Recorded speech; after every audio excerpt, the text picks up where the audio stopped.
Hi, and welcome to What's Important to You with me, James Dean. On the show, I will be talking to people from all walks of life and asking them the question, what's important to you? Because I believe once we understand what's important, then we can build the life that we truly want to live.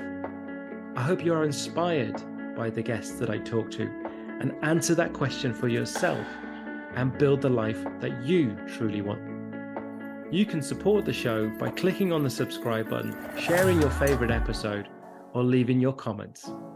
Thanks for watching. Today's guest is originally from Brittany in France and has been living in Ireland since 2005. She is a certified human design analyst, authenticity and life coach, and Rahanni practitioner with a passion for empowering people to discover their uniqueness and embrace their authentic self. Her journey started more than 10 years ago when she found herself in the grips of debilitating back pain, a condition that led her to not one but two back surgeries. These experiences forced her to pause, look inward, and embark on a profound journey of self-discovery.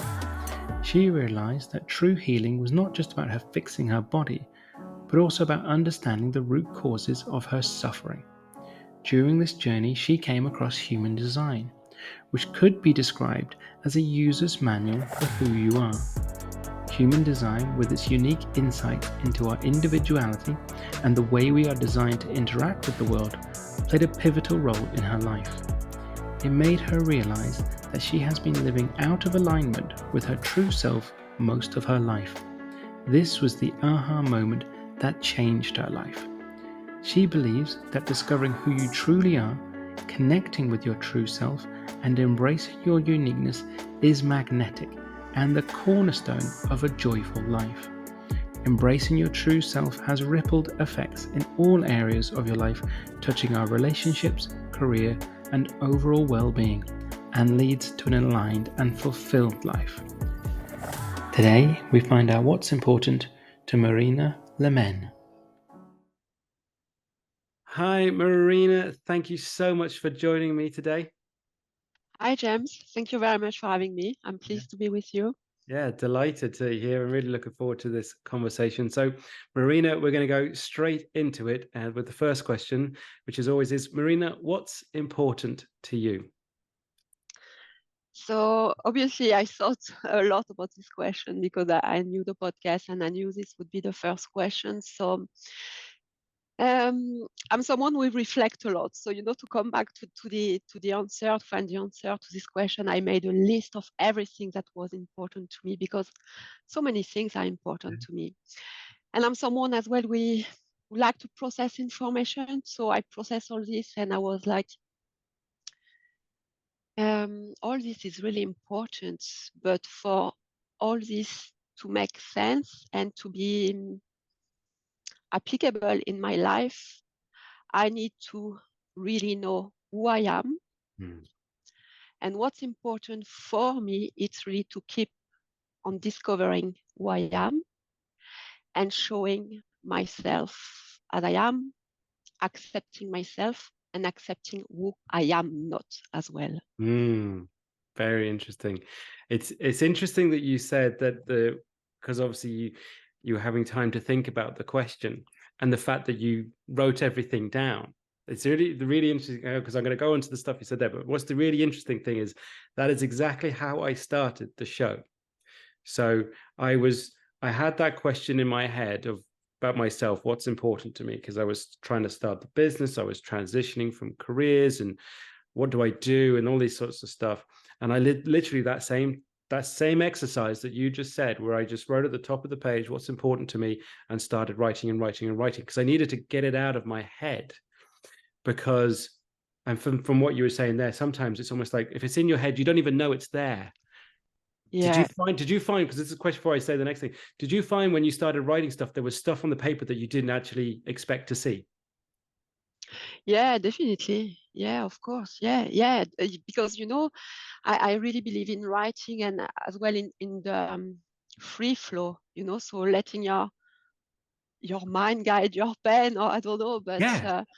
And yes, there were, you know, when we ask this question, what's important for you? Obviously, the first thing that will come to my mind would be, oh, my family, my health. But when I wrote everything and when I really dissect everything and try to understand everything, everything will flow into place if I am showing as I am, you know. And to come back to your question, yes, I write a lot. It brings me a lot of clarity.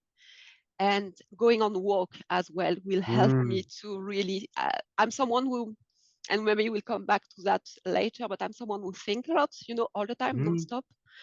And putting my ideas, thoughts on paper or recording them, because I also have a lot of, when I walked, I have a lot of insights, okay? But insight in the moment. And if I don't record them, when I'm come back home and I want to put them on paper, they're gone. Yeah. So I would do a lot of voice recording as well to capture my thoughts in the moment. That's really, no, I love that. It's really interesting. I'm getting a lot of, in a sense of what you're saying is making me smile, because I do similar in sense of,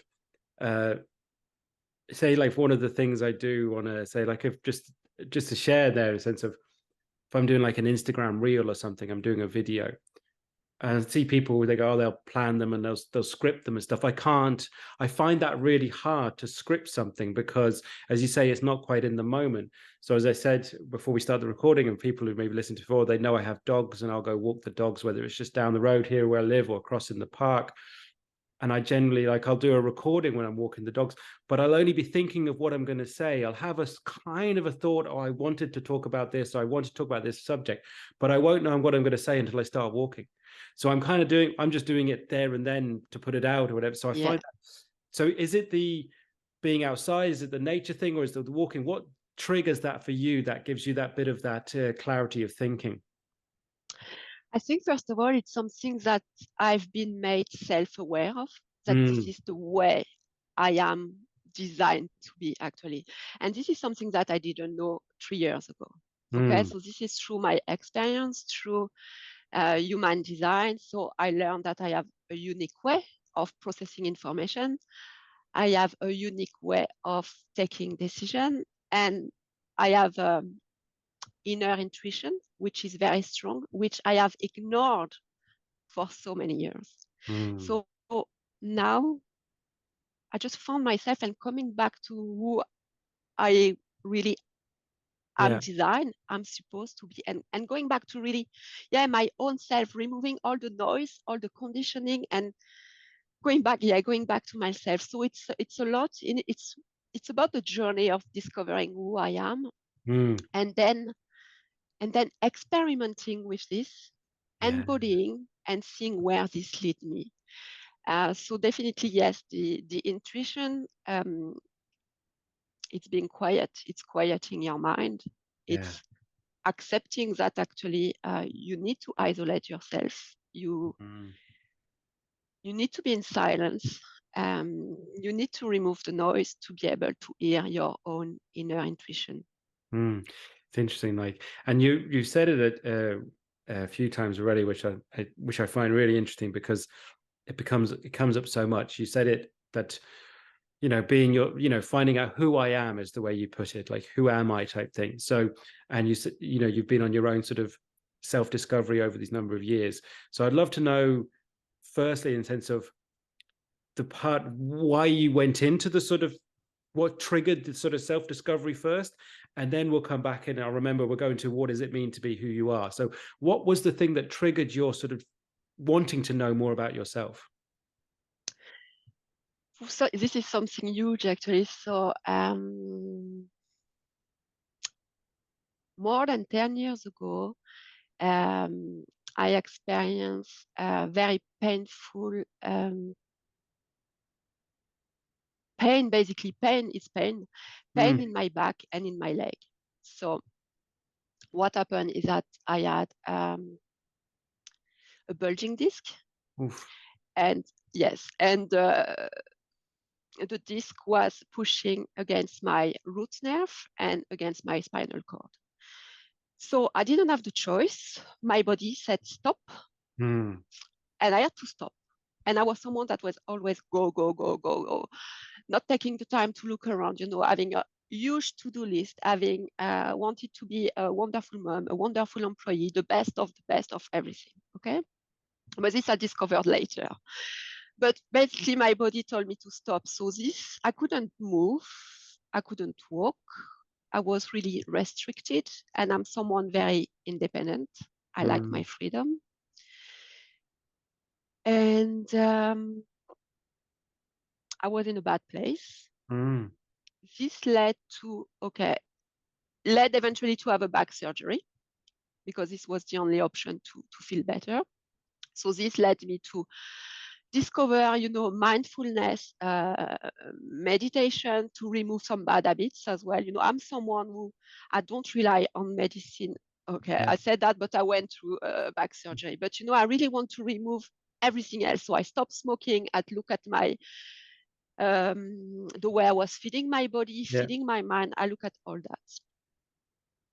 But the thing is that 5 years after this first surgery, the same thing happened. Oh, gosh. Okay. So I had 2 back surgery in the space of 5 years. Right. So now at that time I said, okay, you really need to go deeper, because there's definitely something else than just a cigarette, food, and anything else. So I went deeper. I went on counseling. I did a lot of yoga, and worked with a kinesiologist, physiotherapy, sorry. And it was getting better, and it is getting better. It is better, but it's just until that I discovered, up to the point that I discovered human design, that at that time I had like a haha moment, because I just discovered at that time that up to 3-4 years ago, I was living totally out of alignment with how I was supposed to live, basically. So this was leading to anger, repressing emotion. I was not really self-aware. I didn't know my triggers. I was trying to fit in the box of the society where everybody has to do all the time. I was not permitting myself to rest.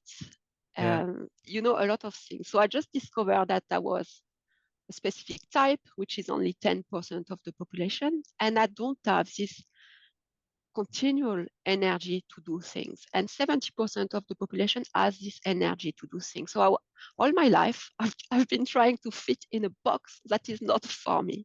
Yeah. So just trying to understand that, and and understand who I am, and understand that this race to what, I don't know, but this race to do, to perform, to be the best, it was not who I was. I needed to accept that who I wasn't, and I wasn't this person that need to be the high performer, that need to be the best mom, that need to be the best wife, that need to be the best cook. I needed to put myself first.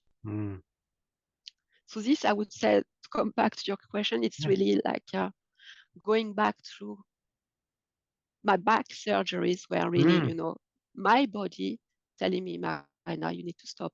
I don't think I would have stopped, honestly, if this didn't happen, So, and when I reflect back, and it was very, very painful experience, but I reflect back, I'm delighted that this happened, because it has opened my mind and my life to so much that it's amazing, actually. Yeah, absolutely. No, it is incredible, and it's amazing how often we need something, whether it's something that you say that comes out of nowhere and unintentional, and something you, in theory, you wouldn't wish for, something like this, as you say, an injury, or there's different moments that come along. I've spoken to people who maybe like lost jobs, and so there's, or they've had, as you say, they've had some sort of tragedy in their family, or they've gone through some sort of injury or something, and it was that moment that made them stop and think. And as you say, it gave them the moment. It was provided the opportunity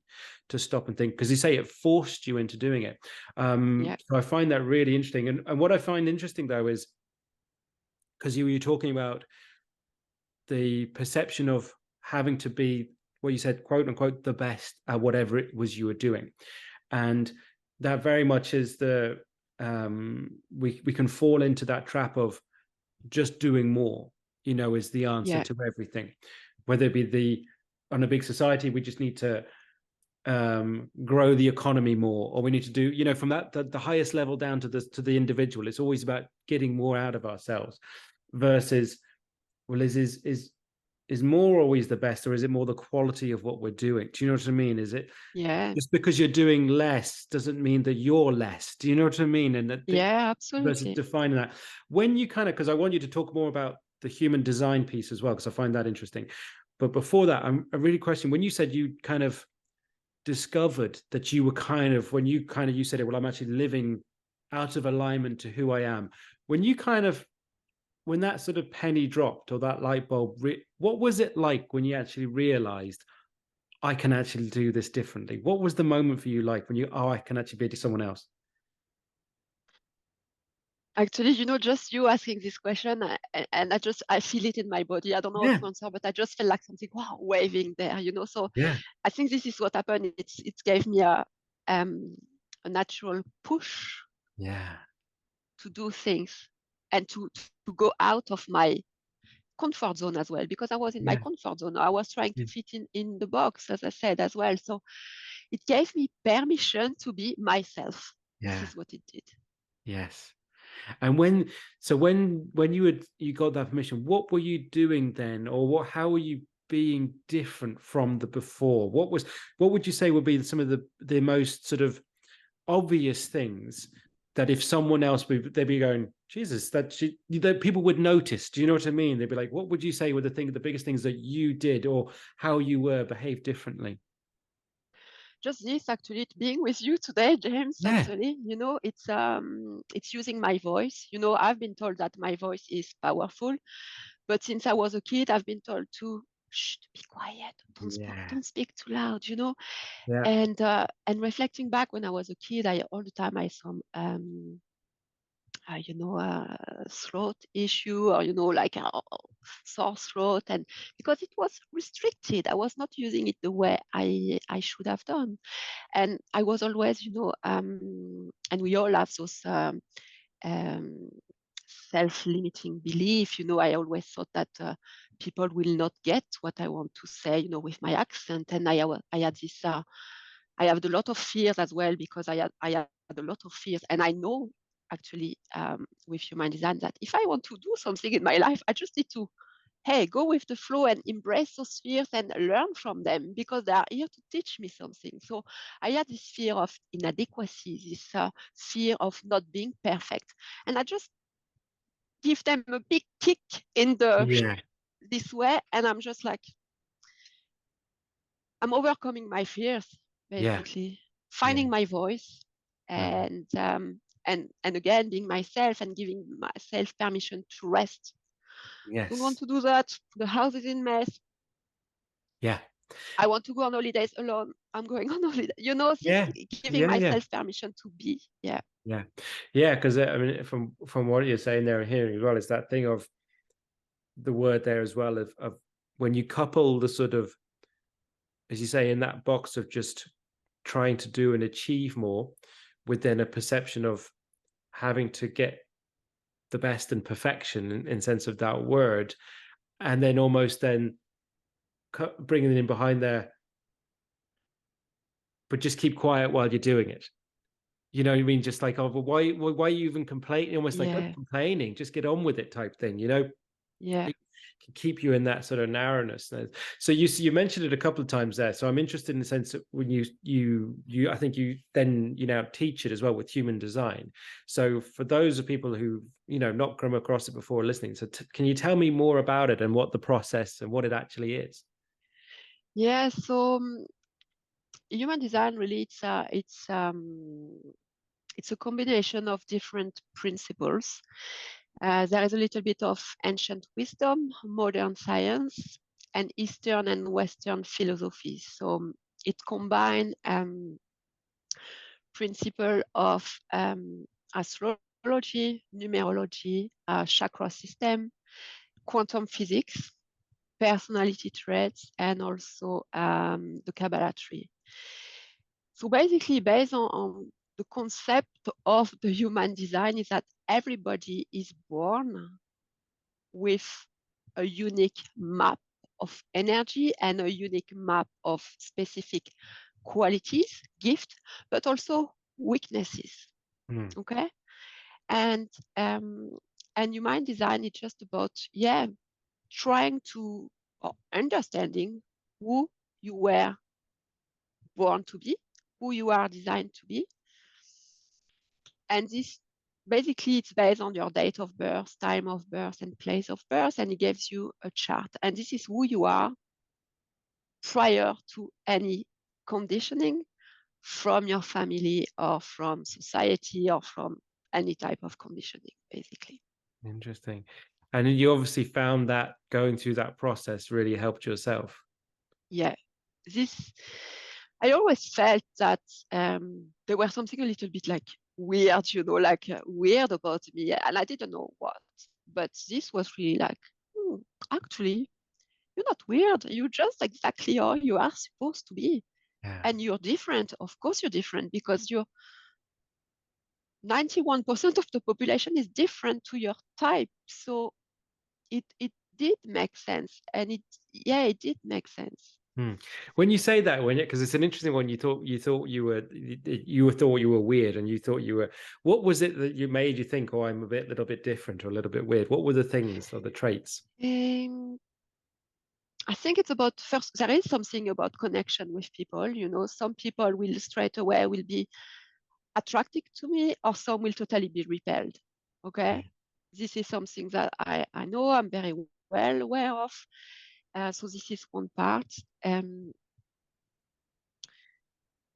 not to do things like everybody else. Like there is so many things that I've done totally different like anybody else. Like obviously leaving my job. I do a lot of things on impulse, but when after reflection, it's not impulse, it's my inner intuition. So like leaving my job, steady job in France after 4 years and taking my booking a ticket and coming to Ireland with just my backpack, on my own. So these are the things. It's like not really wanted to settle down, I never wanted to get married or, this type of stuff. We eventually did, but this, it's because there is this sense I need my freedom. Yeah. Okay.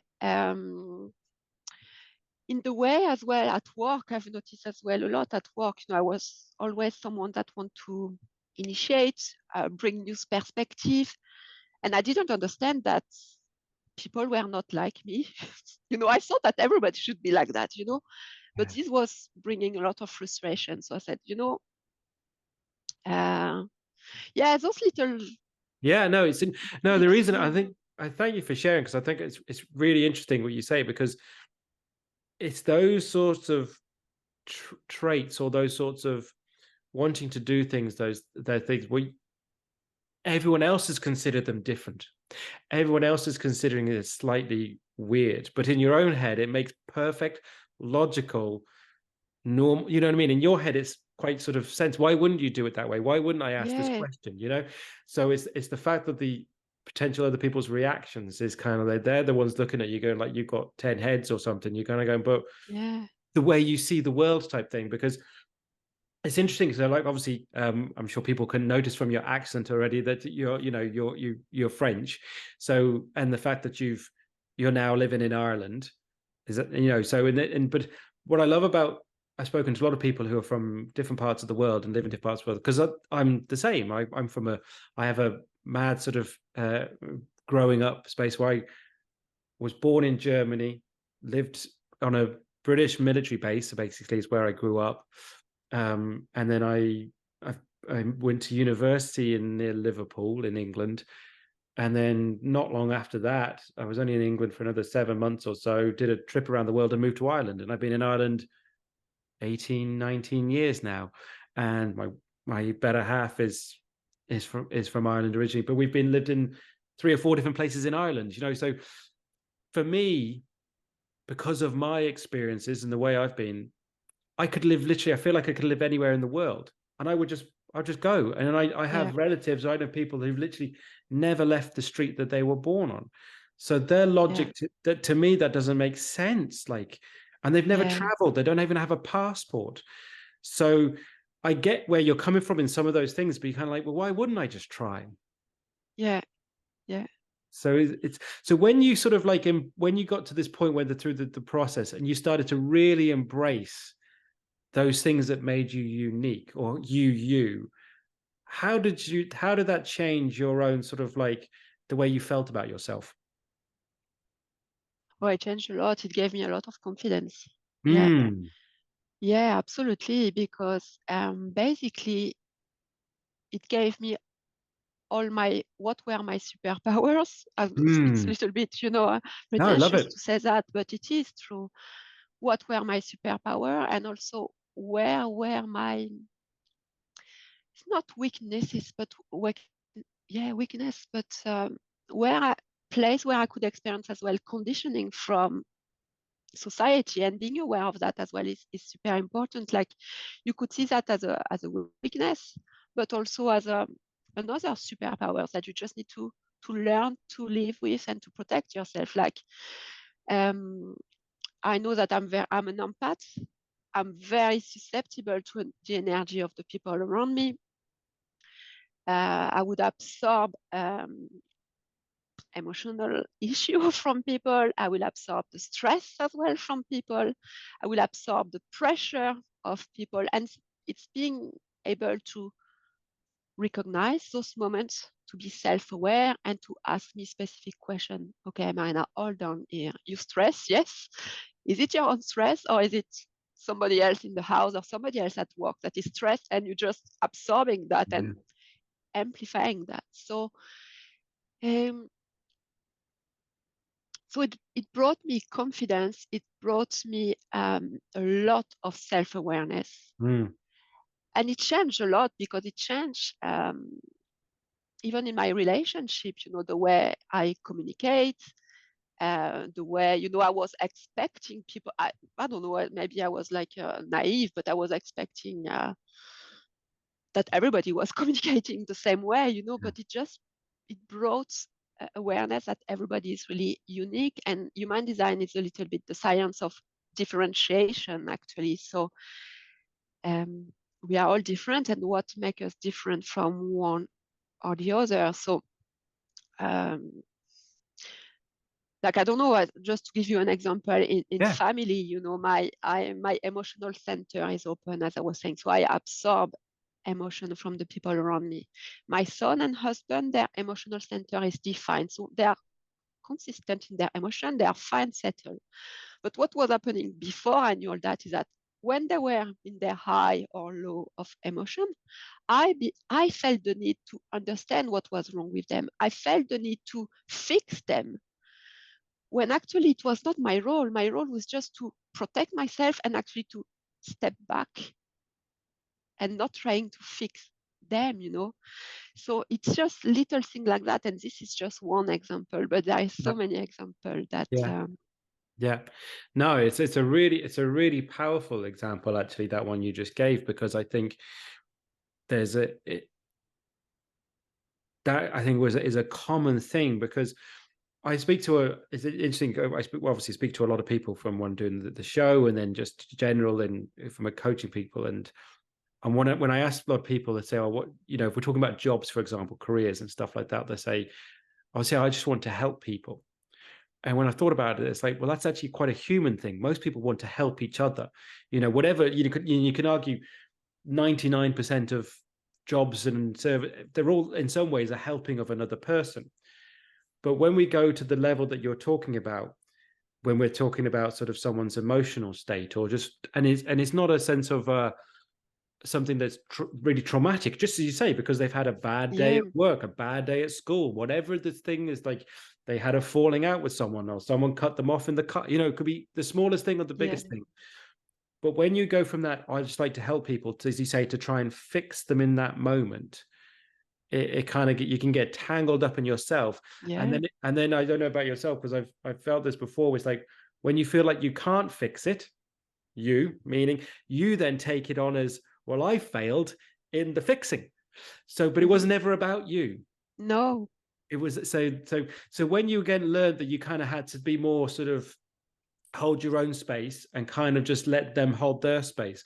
How did that, you said it changed your relations. How did that change then the way you are with people? Mm,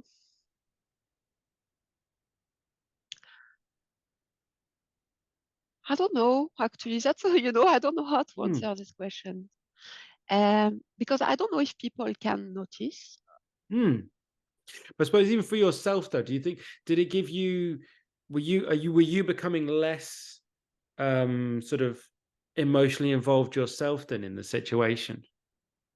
Yeah, definitely. Because when I move myself out of the situation, yeah, absolutely. Yeah. So it protects you from getting involved in something as well. And then I suppose the other thing is like the realization that people are able to figure their own stuff out as well. Yeah. Yeah. Whether it be your husband or your son or anyone else, the allowing, because I think when I've discovered, when you allow people to then figure their own head out, their own thing out, it gives them that bit of belief, confidence, that they don't need to rely on anyone else as well. It's great to have the person, but they're not reliant on the person. Yeah, absolutely. Yeah. Yeah. Yeah, I So, agree. yeah. So from going from through it as a sort of person sort of receiving, going through the human design, I'm always interested with people who kind of coming to this world of then delivering or teaching or coaching. What made you kind of think, well, actually, now that I've gone through it, I want to then help other people with it? So this was led through another event that happened in my life. Actually, this was following my mom's passing.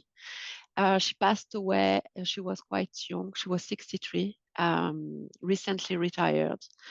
And at that time, I had like, oh my God, life is really, really, really too short. There's no point waiting. What am I waiting for? Okay, what I was waiting for? Nothing. To be ready, to be perfect. I'll never be ready. I'll never be perfect. So, and when I saw that the impact, the positive impact that human design had on myself, on my mind, on my body, on my relationship, on everything, I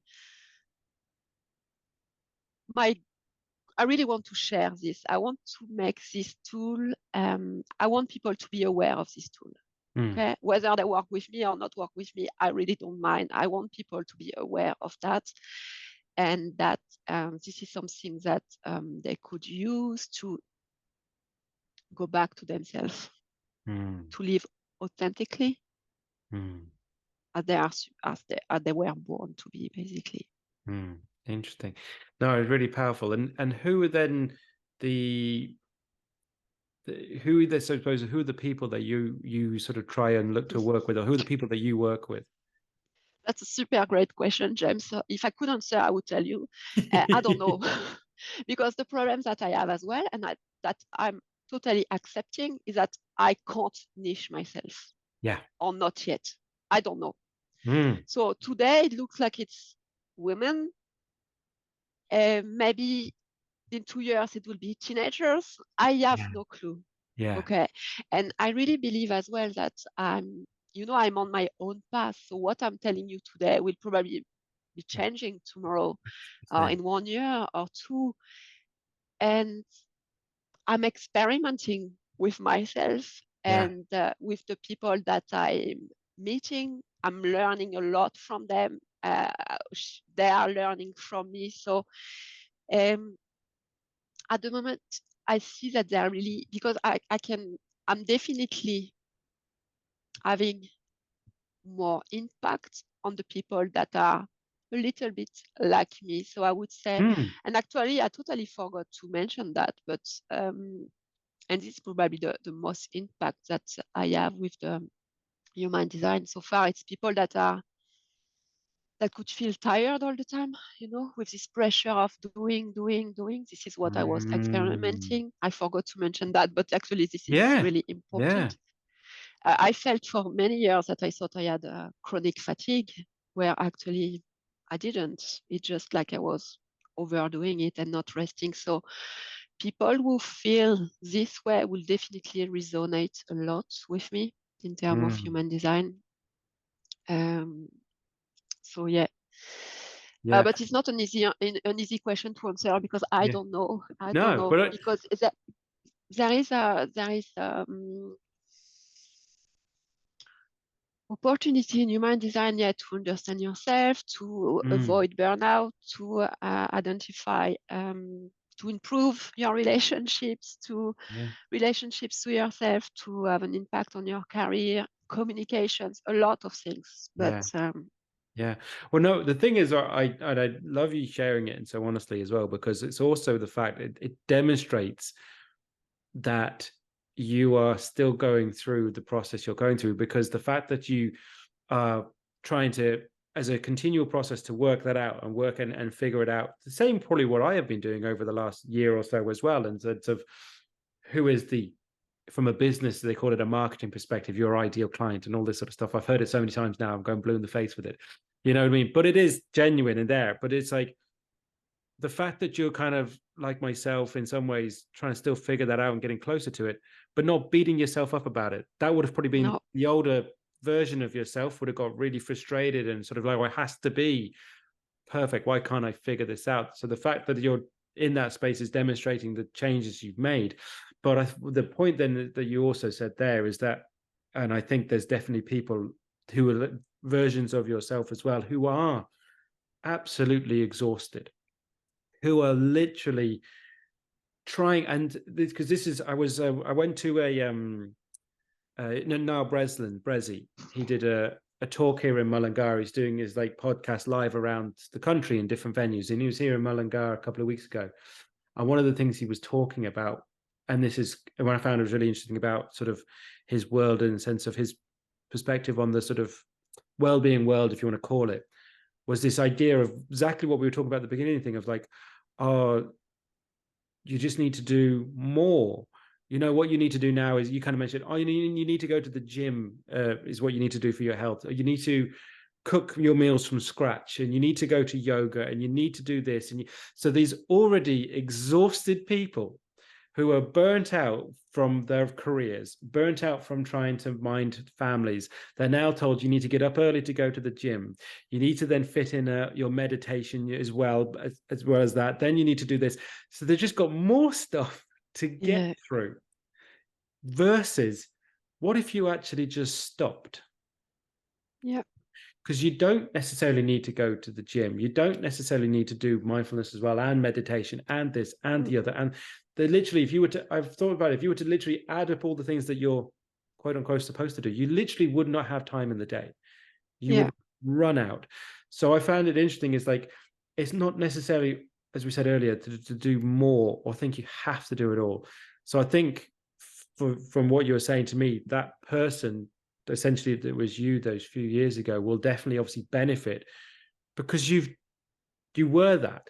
And the story you shared earlier though is, and the sort of really impactful story is like that it did, whether you could say whether there's a correlation to what happened with your back, with what your lifestyle was, burnout, who knows whether there's a definite one, but you experienced it. Yeah, absolutely. Yeah. You can't hide And the fact. No, absolutely. And it's mad that to say that the impact, that people will come back to me with feedback and coming back saying, okay, I just started to take break. I just started to stop when my body felt like it. And I felt much better. Simple stuff like that. And people are coming back with this type of feedback and say, wow, it's so simple. Yeah. Yeah. And it's even, as you say there, it's not, it sounds counterintuitive, but not to fill the time with something else. Yeah. So if you've got, if it's kind of like actually, whatever, it's finishing work a half hour earlier, taking a lunch break, whatever. It could be a case you could go out and go for a walk, or you literally could just sit down. And because actually by sitting down, it's a form of arguably meditation or mindfulness, but because you're not focusing on it. Because sometimes I think people get frustrated, but I was like, right now I've got to do my meditation. Because they don't realize that they're getting thick because they can't meditate. But if you actually just didn't even think that you were doing anything, that's when you get that bit of peace, maybe.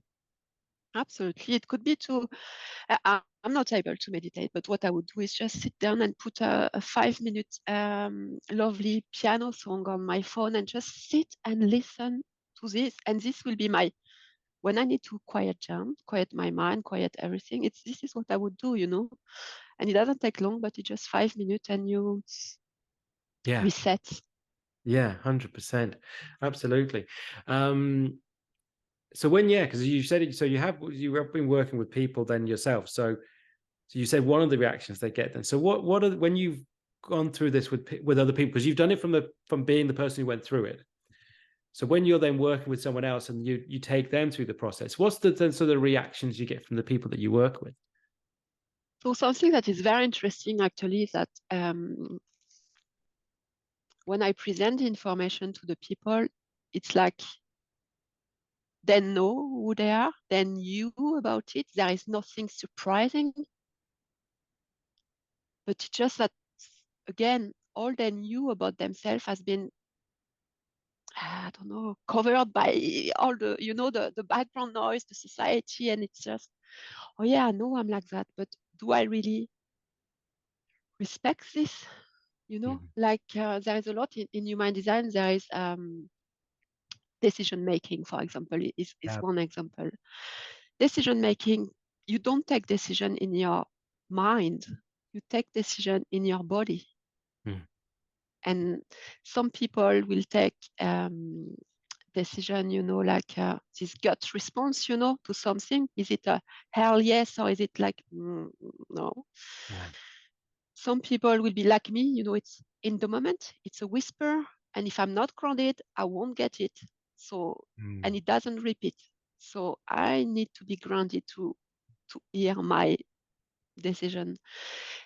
And some people will need to reach emotional clarity to take decision, never take decision in the lowest or the highest of your emotional waves. You really need to be. So most people know that, but it's coming back to, but okay, you know that, but are you really taking decision with your body, or are you coming back to your mind? Oh yeah, I'm using my mind, yeah. But when people come back to the body, it's like, oh, it's easy to make decision. Your body is telling you, So it's almost like, it's interesting. So the whole sort of premise in some ways of coaching in that regard is really is that the person that you're in front of, they know the answer. It's just the fact that, as you say, that there's, whether it be from family, whether it be from then work, just general society, these layers and this sort of the conditioning or whatever, or just the feeling of having to either do things a certain way and ignore that own perspective because of themselves, what other people will think, what other people will say, all of those sort of reactions. So it is that sort of allowing people that sort of as you said it yourself earlier, that permission to actually, to try to do, absolutely. We live in a society where, when everybody try to compare themselves to each other, and when actually we just need to go back to our own individuality, what makes us different from anybody else, and actually embrace that and plays on it, and play on your knowing what is your uniqueness, your gift, and not trying to copy somebody else. It's really, I think the more we are authentic, the more magnetic we are, and the more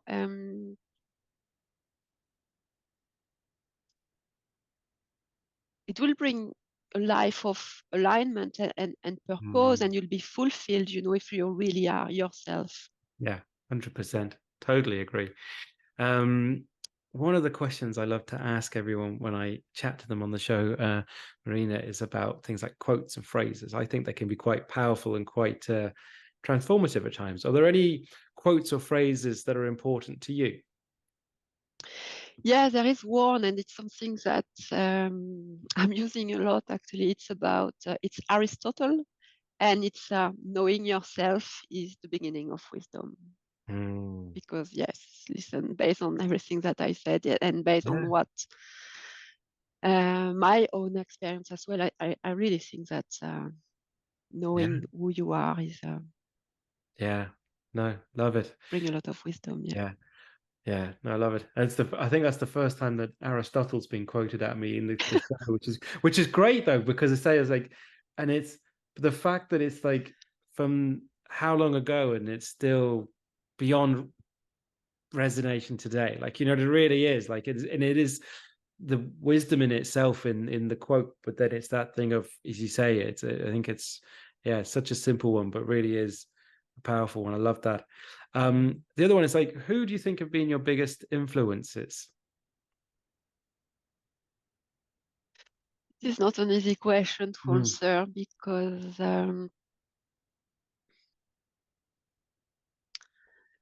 let me think. I would say maybe Brené Brown. Yeah, 100%. Because of being herself, the vulnerabilities as well. Yeah, definitely Brené Brown. Yeah.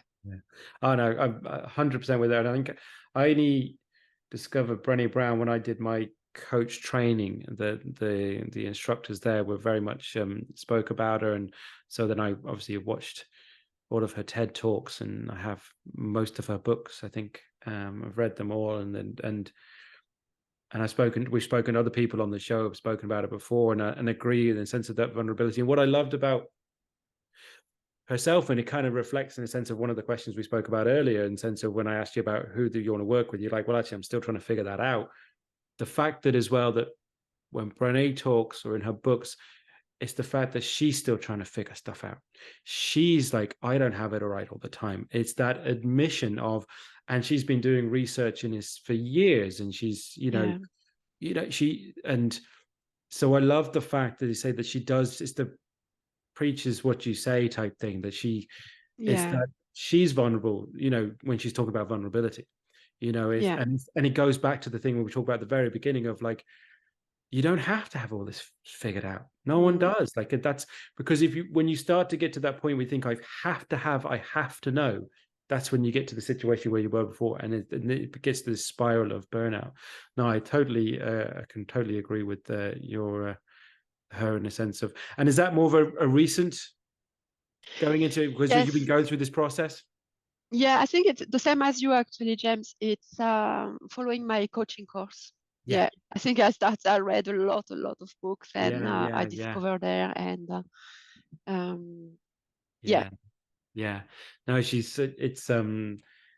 think she's, because again, I'm sure she's been doing stuff before I knew her, but like she's definitely one, I'd say, such a huge influence at the moment, and still, and and it's still now, like, it's because again, because of one of her the most sort of infamous or famous ones at the moment she did with the book of Dare to Lead, and quoting Roosevelt, sort of the man in the arena sort of speech, and using that again, something that was, maybe not as old as Aristotle, but again, it's the wisdom of the past, and the sort of how those things can be so resonant to now. I thought that was her so powerful of the way she's able to use those things as well.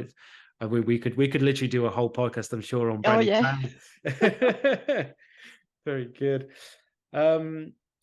What do you think then, in sense of, this is someone I haven't asked before, like, what do you think then, how would you then like to influence others then? What's your sort of, if you were to take your, like, now, because you've most recently through Brené and stuff, if you were to have a sort of influence or impact on other people, what would you say? What are you trying to do, I suppose, now with what you're doing?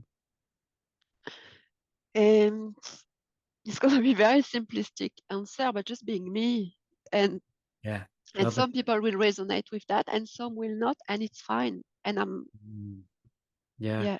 But and I totally agree with it. And I think the simplicity of it is amazing, because again, it's like, I think you might be the 80th person I've had on the show now, very close to it. I think so. I think you're going to be, you're the 80th person. And I'd say, gosh, I haven't done the complete sort of math on it all, but I'd say at least half, if not 60 or 70% at some point during this conversation is about being myself. And it is that sort of, in some ways, that highest level, to me, in a sense of, so I completely understand where you come from. And there's plenty of people out there who haven't quite got there yet, and definitely they absolutely need people like yourself to give them that sort of guide or handhold or whatever it is, or that they may push sometimes to really find themselves in that regard. I do have one more question for you, Marina. It's been an absolute pleasure to chat to you. I do have one more question, and that is, what's important for your future?